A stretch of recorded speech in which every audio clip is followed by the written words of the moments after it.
الحلقات تحت صدري بآيات من القرآن. هي الحلقات شیخ الاسلام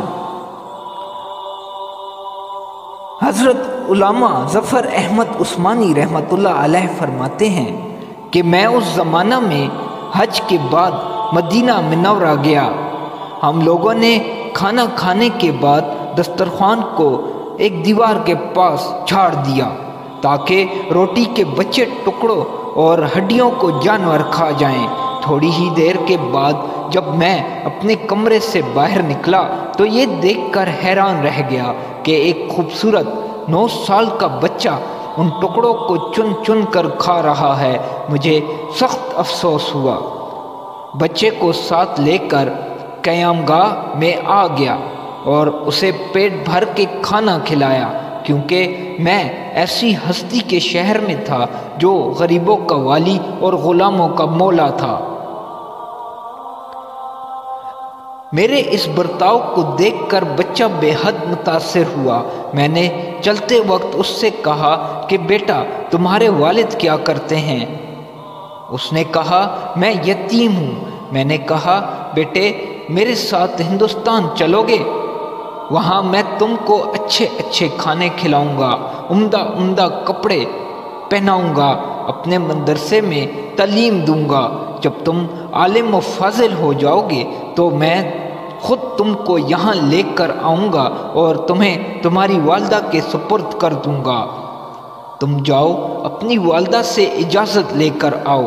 لڑکا بہت خوش ہوا اور اچھلتا کودتا اپنی والدہ کے پاس گیا. وہ بیچاری بیوہ دوسرے بچوں کی اخراجات سے پہلے ہی پریشان تھی. اس نے فوراً اجازت دے دی. بچہ فوراً آیا اور مولانا کو بتایا کہ میں آپ کے ساتھ جاؤں گا، میری ماں نے اجازت دے دی ہے.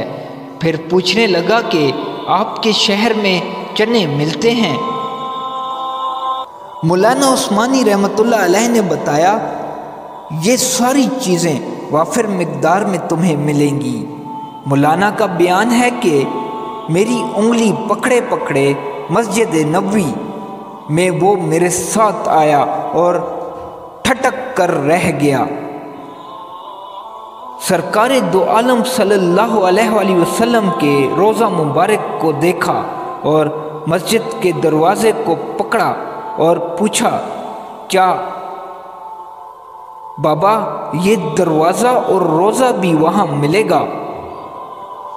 میں نے اس سے کہا کہ بیٹا اگر یہ وہاں مل جاتا تو میں یہاں کیوں آتا؟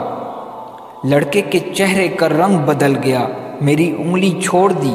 بابا تم جاؤ، اگر یہ نہیں ملے گا تو میں ہرگز نہیں جاؤں گا. اس دروازے کو نہیں چھوڑوں گا. بھوکا رہوں گا، پیاسا رہوں گا. اس دروازے کو دیکھ کر میں اپنی بھوک اور پیاس بجھاتا رہوں گا جس طرح آج تک بجھاتا رہا ہوں. یہ کہہ کر بچہ رونے لگا اور اس کے عشق کو دیکھ کر میں بھی رونے لگا.